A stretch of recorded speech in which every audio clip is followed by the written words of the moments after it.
1945 साल बाबासाहेबांनी मुंबईत पीपल्स एज्युकेशन सोसायटी स्थापन केली. ही केवळ शिक्षण संस्था नव्हती, तर नव्या भारताच्या समानतेच्या पायाभरणीचा निर्णय होता. त्यावेळी लाखो लोकांना शिक्षणाचा हक्कच नव्हता, ना शाळा ना कॉलेज.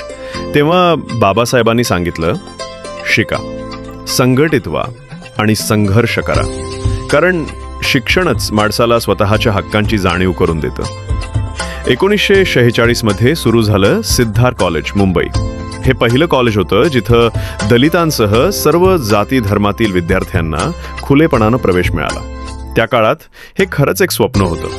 पण मराठवाडा, तिथं निजामाच्या सत्तेखाली बहुजन समाज अजूनही शिक्षणापासून दूर होता.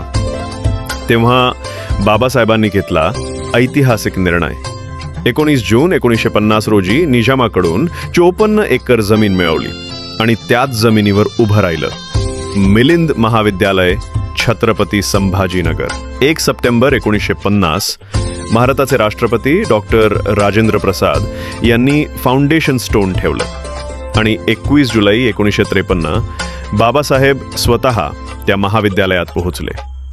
तेव्हा त्यांनी ठाम शब्दात सांगितलं, हा लढा जाती व्यवस्थेविरुद्ध आहे, अज्ञानाविरुद्ध आहे.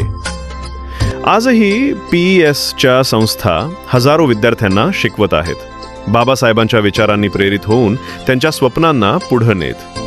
शिका, संघटित व्हा आणि संघर्ष करा. हे फक्त घोषवाक्य नाही, तर समतेच्या भारताचं वास्तव घडवणारा मंत्र आहे.